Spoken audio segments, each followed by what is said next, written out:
ikaw? Arigid ko diyain, aktuhan ko gidya nga ginalagas nilang bata ko. Ti wala na ko mahimo, kay gapi nalupok na sila. Sa din pa ginagdalagan imo bata, ma'am? Naglagan to sa nga malagyo taniin, ihaling kay kadamo man sa ila. So diragi sa mismo sa sulod balay na tiro. Dito sa pakaisa, balay sang tiya iya to. Nakasulod siya. Oo, dito nila yung parakan todo. So nagpinalagyo man lang sila, hindi mo man mapamilyar nga kung kay sino, kay nagka ano sila, nagka-bonnet sila. Anong tsura sang ilang anong ila sining nga mga suksok, ma'am? Nung ano man sila nung sibilyan na sibilyan na gid sila ya. Mga pilas sa kabilog dito, no? Mga pilas la kabilog. Do sibla kamilog mo. Damo sila, hango sila man. Okay. So ano mambal mo sa ila, ma'am? Hindi lang sila patulugon sang konsensya niya sa ginimo sa bata ko. Kay daw matyagan nila, daw manok naman lang sa mga kabuhi isang tao. Daw nasadyahan naman lang sila sang ginhimo nila. May Diyos taya nga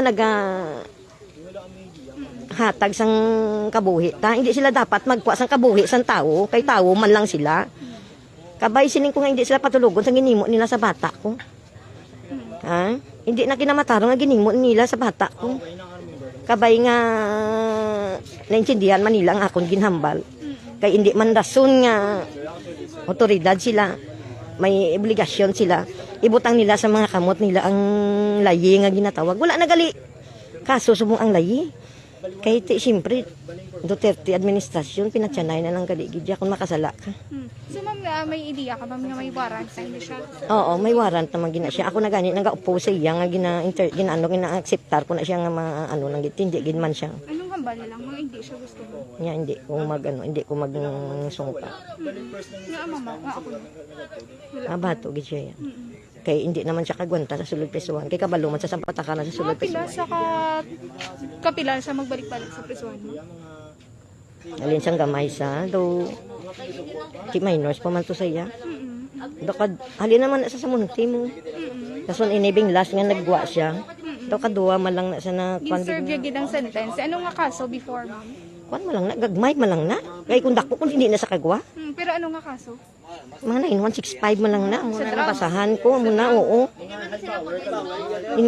Tagdason, di gito yung mga pulis ang yung mga high power, nila dala nga mga revolver. Anong maakit? Oo, kalagba. Lagba, katama asing kalagba. Daw manok lang yung bata kung ginbayaan nila. Kabay nga konsensyahon man sila sa gingimo nila. Sino kaya nga na ito? Maricho. Salaber. Okay. So, nag-singgitan din sa hustisya sa bata? Oo, kasinggitan gid ko. Kay kasakit katama sa ginimo nila sa bata ko. Kagabilibi ko kung kapamatay ka, mapatay ka man. Hindi man sila Ginoo nga magnusga sa batawo. Sige pa, ano ka sa hustisya? Siyempre, maskin ano kalain sa bata ko, kay bata ko na. Bata, sin bata ko ginhalukan ko sa pagkapatay. Ngayon, di ko mapatawaran sa iya. Kung ano man ang sala ko, nga hindi insakto nga pagpatako sa iya nga wala ko sa nagaydan.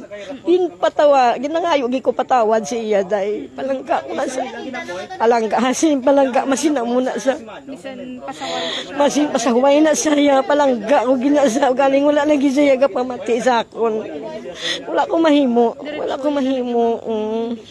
Kung para sa sako, para sa sakon. Balik sa sabak sa Ginoo.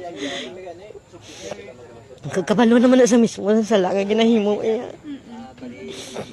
So, ma'am, condolences din sa family. So, amo lang na hindi nilang gidya mabaton nga hindi gidya amo ang pag Sige lang. patay niya. Sige lang. So, ma'am Maricho, thank you so much.